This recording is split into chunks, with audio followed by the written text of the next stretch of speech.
Hey guys, Rob here. So we're just going to do a quick review of Normandy 44. This is going to be a replay of the initial landing phase and the German turn one. I realized that I'd made several mistakes in terms of combat and results on the CRT and such, so I ended up resetting and restarting. So this time around, the airborne forces for the 82nd were really impacted, including a couple of steps, and we actually had two cadres there.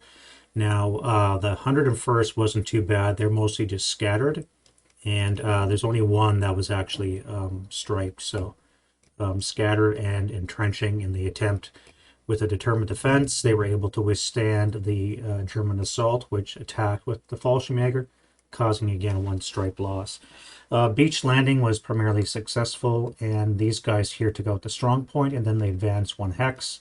I did have the option of jumping on the 82nd here, but or sorry, the 101st, but I figured let's take more real estate, and so I moved over here. Probably a bad move, I'm not sure.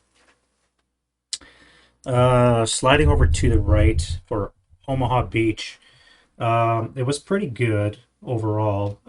We did stripe one unit, and this one here is only a one step, and the duplex drive tank took a hit as well. So this was a really good result. However, because I don't have enough units here to attack, because I only have a defending flak unit, um, I decided not to attack in the German turn one, and therefore we're just more or less going to be defensive posture here across from Omaha.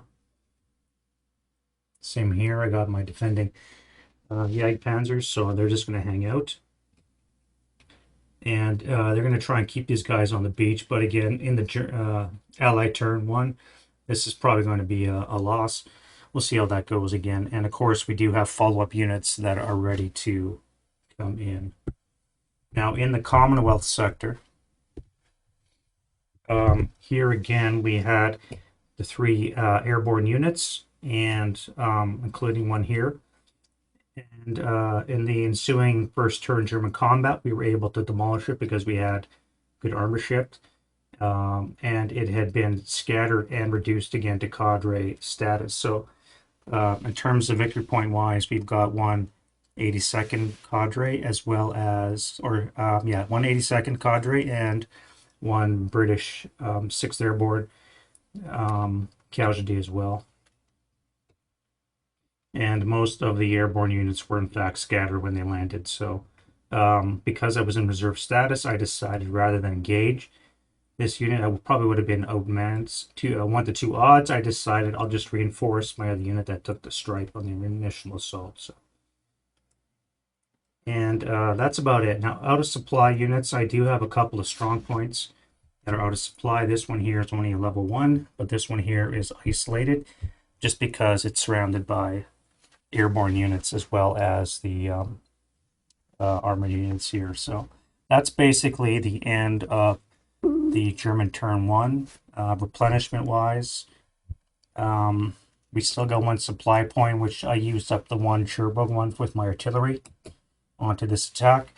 Wasn't really effective. I actually had two shifts. I had an armor shift as well as a artillery shift on this attack here, and because they were a successful determined defense, it really wasn't any kind of impact on them.